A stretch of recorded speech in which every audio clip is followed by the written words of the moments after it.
You are, statistically speaking, one of the richest human beings that has ever lived. You and I live in the wealthiest, most technologically advanced civilization in the history of human existence.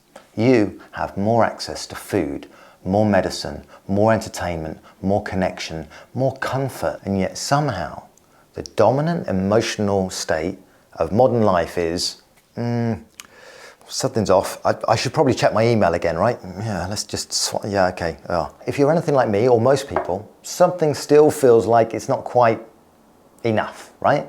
That you're slightly behind, that the next thing, maybe that'll sort it, the raise or the car or the purchase or, just the final thing that will just make everything click. And then, great, good. And that feeling isn't an accident. And it actually isn't a character flaw either, despite what some self-help gurus or podcasts would have you believe. Although you can get over that flaw with... I genuinely believe it tastes delicious. It's maybe my favourite Huel product ever. Your dissatisfaction and unhappiness with where you are right now is connected directly to the growth agenda.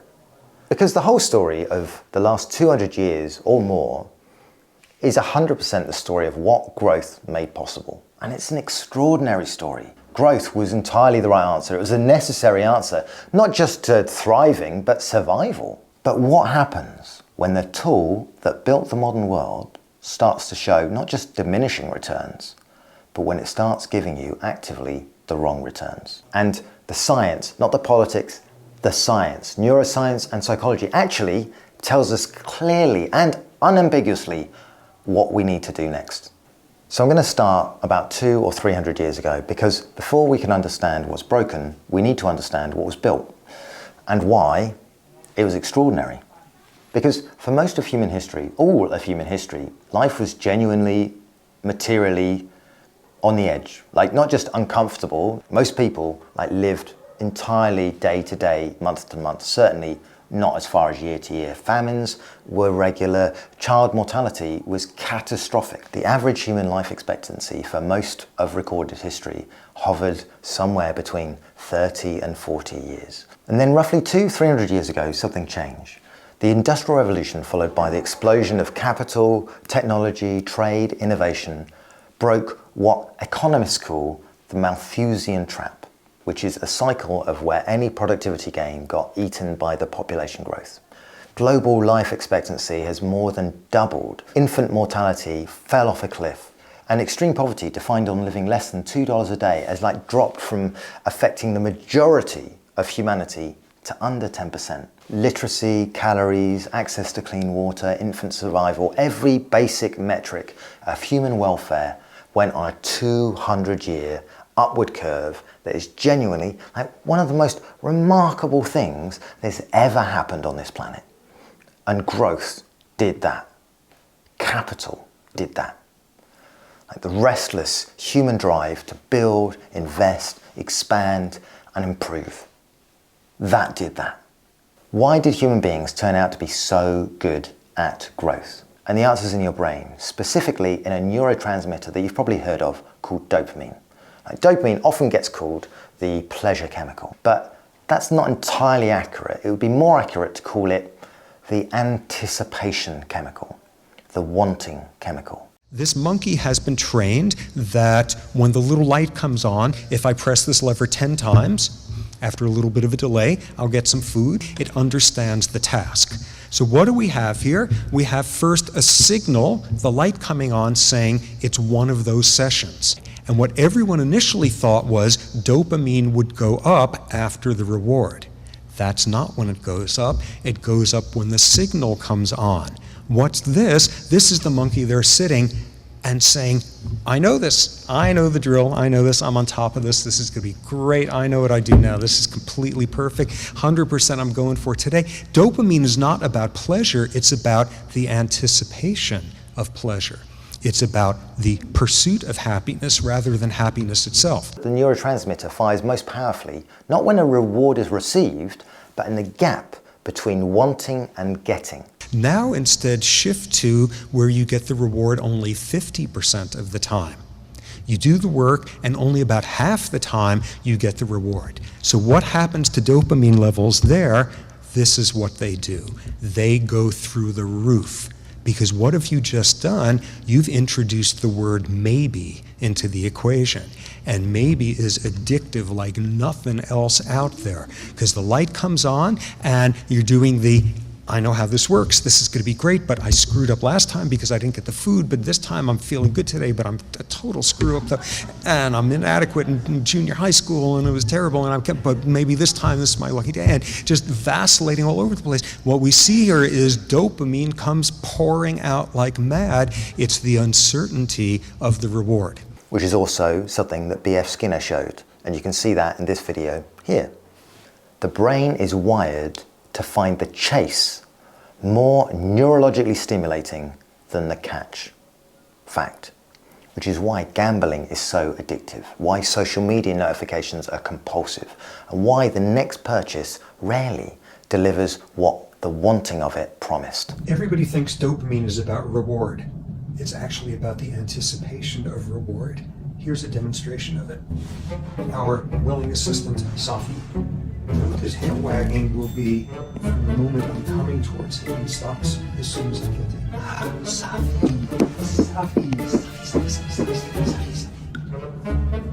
Safi. Hi.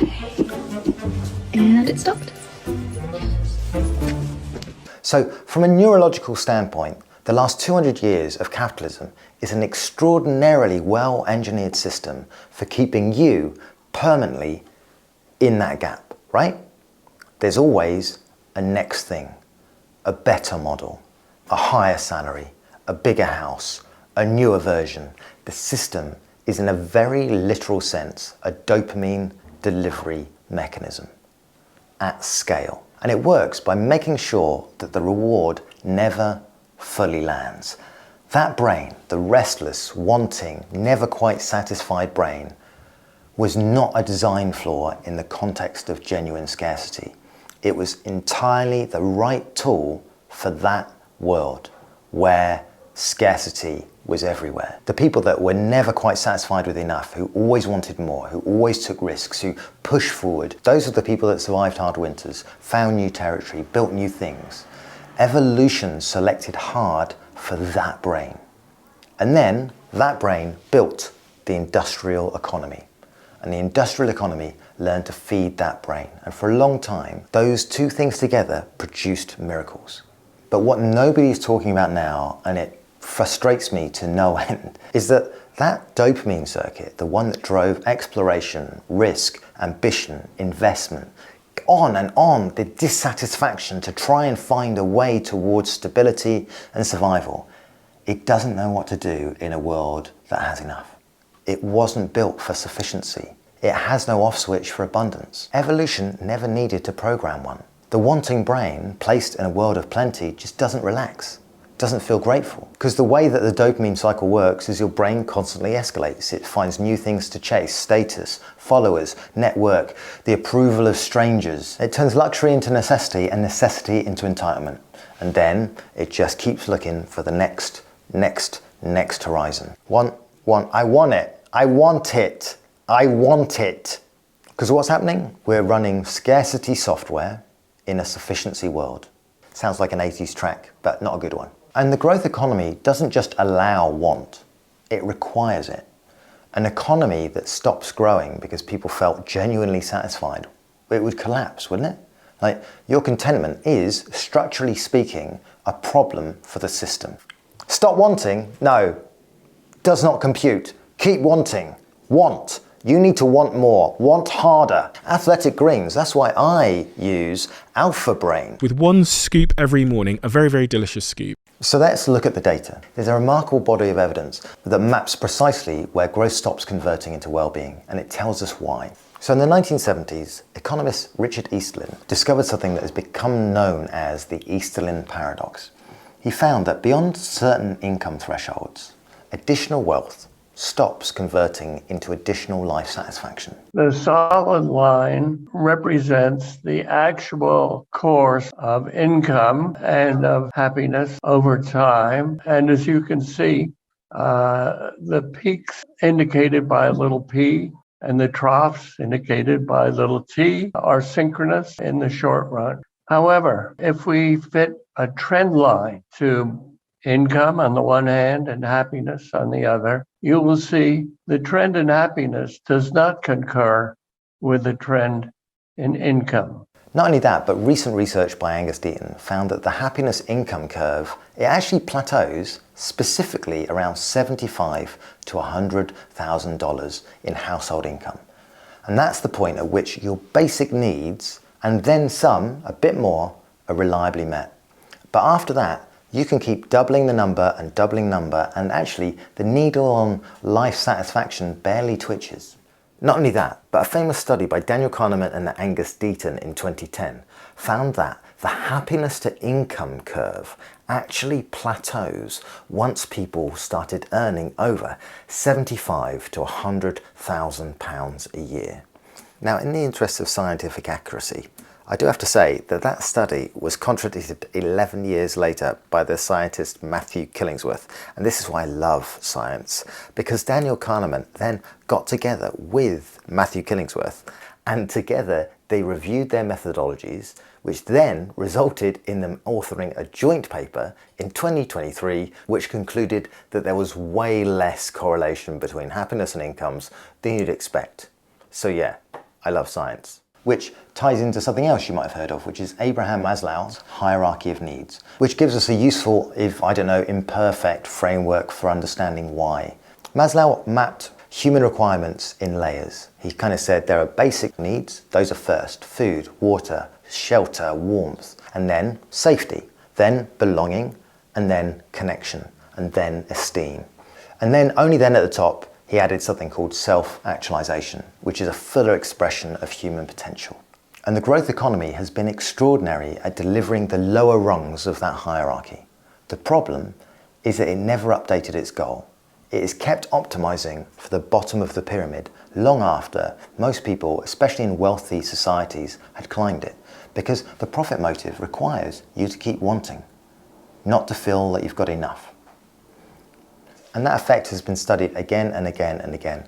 For example, psychologist Tim Kasser has spent his entire career studying what he calls materialist values, like the prioritization of wealth, status, and acquisition. Very early on in 1995 or 6, we made a distinction between what we called intrinsic values and extrinsic values.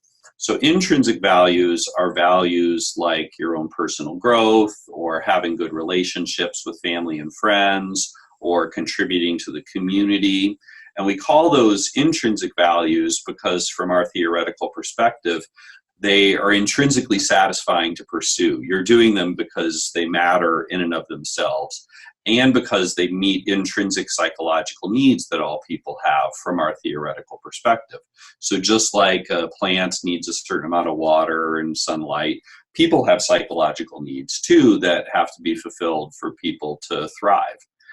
Extrinsic goals and values, on the other hand, are values which are focused on rewards and praise. And the three main extrinsic goals we've studied have been for money, for image, and for status. And those are all extrinsic in the sense, as you can see, they involve getting some external reward or praise, but they're also pursued as a means to some other end. So why do people want money? Well, the money in and of itself doesn't do anything. It's good for some other reason, right? So after establishing this distinction between intrinsic and extrinsic goals, what we found in our research, and what has been replicated dozens of times in lots and lots of different nations since then, is that the more that people prioritize intrinsic goals relative to extrinsic goals, the higher their personal well-being, the more they treat other people in ways which will facilitate other people's well-being, and the more they behave in ways which facilitate the Earth's well-being.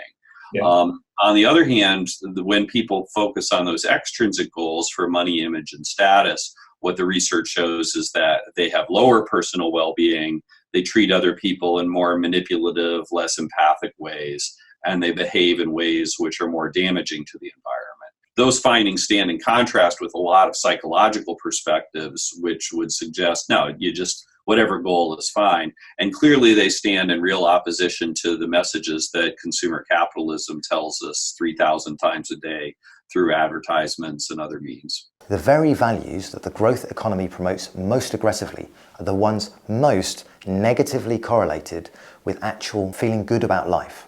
The economy isn't accidentally making you feel like you never have enough. It requires you to feel that you never have enough. You need to feel dissatisfied for the economy to work. So that incredible growth economy worked for years. And then technology and social media arrived. Because if the growth economy was running a quiet background program that just kept you slightly unsatisfied, social media turned that program into a full screen 3D experience running at volume 24 hours a day. I call it the race to the bottom of the brainstem to, get people's attention at all costs. I noticed when I was at Stanford, there was a class called the Persuasive Technology Design class, and there's a whole lab at Stanford that teaches students how to apply persuasive psychology principles into technology to persuade people to use products in a certain way. So it's not about giving you all this freedom, it's about sucking you in to take your time. So the goal is to keep us on our devices longer. Why?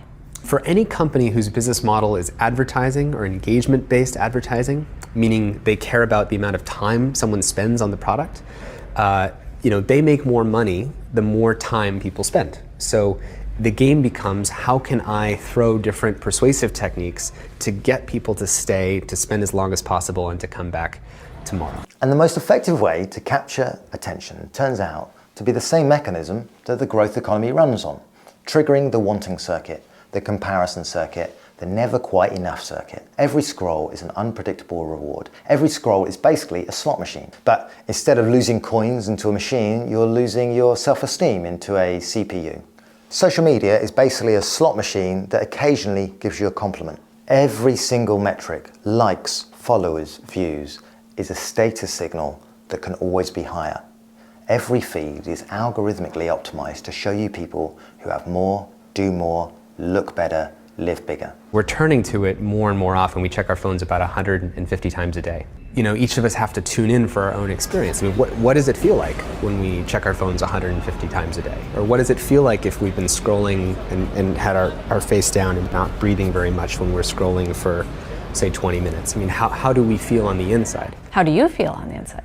I feel like I don't feel very good after that. And that's not because the algorithm is evil or malicious, although it does feel like that sometimes, or certainly the people that make it are. But it's because it's what keeps you scrolling. It's their business model. The growth economy and the attention economy are running the same program that exploits that neurological bug, the dopamine anticipation system, the one that evolution built for scarcity and that two industries have learnt to farm. We used to hunt animals for food, now we hunt brains for dopamine loops. Right now, the global economy is acting way more like a parasitic bug on that dopamine system than a feature, than a useful feature. Now you might say, hang on, there's still poverty and there's still scarcity in the world, right? So surely we need to keep growing. Yeah, there is. But what's historically new is that the world now has the technological capacity to meet the needs for everyone on the planet. And that's not a utopian claim, it's a logistical one. On food, for example, the world presently produces roughly 1.5 times the calorific needs needed to feed every single person on the planet. Hunger today is a distribution problem, not a production problem. Whereas for most of human history, it was absolutely a production problem. And that's changed. On energy, the cost of solar has fallen 90% in a single decade. The International Energy Agency has confirmed that global renewable resources could power human civilizations many times over. The constraint is no longer physical possibility, it's political will and financing. On education, a child with a smartphone and an internet connection has access to more knowledge than a student at Oxford University had in 1990. High quality education is for the first time in history not fundamentally scarce. The gap is connectivity, not the existence or distribution possibility for the tools themselves. Because in the last 20 years we've crossed a threshold. For the first time in human history, the elimination of genuine scarcity is not a fantasy. And that is an extraordinary but absolutely unappreciated fact. which means that growth at all costs is running on a broken promise. We are using a scarcity brain in a world that has, for the first time, the genuine capacity for sufficiency. And here's the other objection that I hear. Maybe the growth system has some downsides, but it works because it motivates people, right? If you take away the carrot of financial reward and endless advancement, like, why is anyone going to get out of bed? What's going to drive innovation then? What's going to stop everything just grinding to a halt? And it's a fair question, and it deserves a direct answer. And the answer is this: the growth system did not create human motivation. It borrowed it. Curiosity, the drive to master difficult things, the satisfaction of solving a hard problem, the desire to build something lasting, none of those were invented by capitalism. They predate it by hundreds of thousands of years, you know? Cave painters were not chasing bonuses. Well, I just think if I do the onyx in a particular way, I'll be able to get slightly more year-end love. Am I a caveman in this? Yes, I am. I am a posh caveman. I don't know it. The scientists of the Enlightenment were frequently, they weren't wealthy men. Michelangelo did not paint the Sistine Chapel because he was chasing a quarterly bonus, right? Linux, the software running most of the internet, how you're watching this right now, was built largely for free by people who apparently just really wanted to fix each other's code at 2 a.m. Capitalism did not invent that impulse, it just stole the credit. The growth economy didn't create that drive, it harnessed it. And here's what the research shows about what happened next. Deci and Ryan's self-determination theory is one of the most replicated findings in motivational psychology. In one classic study, participants were given an interesting puzzle to solve. Like, one group was paid for solving that puzzle and the other wasn't. When left alone during a free choice period though, the paid group spent less time playing with the puzzle than the unpaid group. And he replicated this across multiple conditions and found that verbal praise actually increased the intrinsic motivation, whereas tangible rewards decreased it. When we're talking about motivation, what do we mean by motivation? When I started the field way back in the 1970s, the dominant theory of motivation is what's depicted on the slide. The idea was you could motivate people if you had the right rewards, you could get them to do what you want, or if you had the right sanctions, you could get them to do what you want. This is the classic theories of operant behavior. And it's not a wrong theory, it's a theory that can be very powerful in its own circumstance. If you've got an organism and you've got it trapped in a cage and you've got all the rewards and punishments, you can manipulate it in many directions. In a workplace, if people don't have choice to leave their job, if you've got a big enough stick or a strong enough carrot, you might be able to motivate people. But the problem with this model is that people aren't in a cage. If you have really terrible social conditions and they have any choice at all, they either leave the cage or they show their disappointment by slowdowns, poor quality work, disengagement, and many other means. Their research demonstrated clearly that extrinsic rewards, money, status, performance, targets, reliably undermine intrinsic motivation over time. This is known as the crowding out effect. Which is when you begin paying people to do something that they already find meaningful, they find it less meaningful. The external reward essentially replaces the internal one. And when the reward is removed, or simply feels insufficient, the motivation disappears. And Daniel Pink's synthesis for this research found that complex, creative, cognitive work, the kind that actually drives innovation and progress, that the three are the most powerful motivators for that are autonomy, mastery, and purpose. Financial reward functions well as a motivator only for simple, mechanical tasks. But for the work that moves civilizations forward, it's a surprisingly weak driver. And when applied clumsily, it actively crowds out the deeper motivation that would have done the job better. So the answer to, well, what motivates people if there's not this endless growth cycle? Well, it's not nothing. It's the same things that motivated the best human work before the growth system got hold of the economy. The desire to get better at something. The satisfaction of contributing to something larger than yourself. The pleasure of a problem solved, a thing made, a person helped. The growth model didn't unlock human potential. In fact, in many cases, the evidence above suggests that it's been quietly suppressing human potential. It's been replacing deep, intrinsic, self-sustaining motivation with an extrinsic reward structure that's actually more fragile, more anxious, and less generative than what it replaced. We don't need to manufacture motivation for a post-growth world.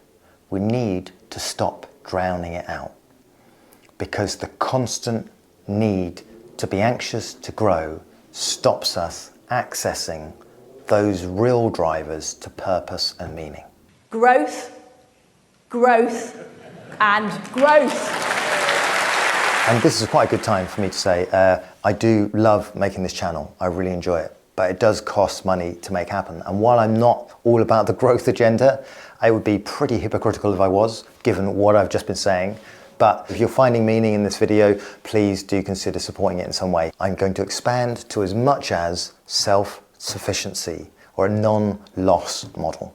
So if you'd like this video and if you'd like it to continue, consider helping me on Patreon or Ko-fi or buy me a coffee. Or if you don't have any money, don't worry about it. Just maybe click subscribe or whatever hype points are. I don't know what they are, but hype. So this argument is not about stopping. It's not about shrinking. It's not about guilt or austerity or going backwards.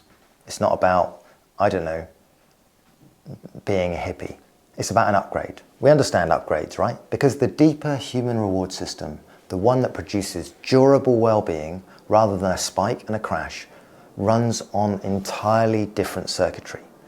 And the science here is as compelling as anything that we've discussed so far. Now, there's a scientist that studied this that I'm not going to try and insult by saying their name incorrectly, but it is this. I can only apologize.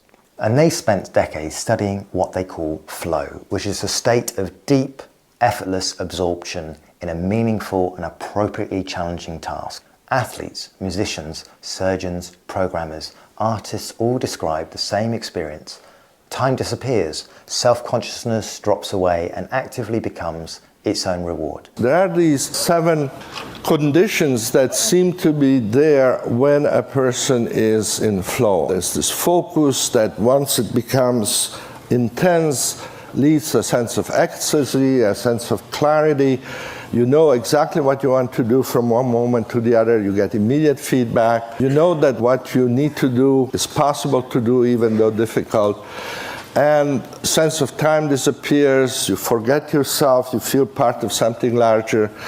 And once those conditions are present, what you're doing becomes worth doing for its own sake.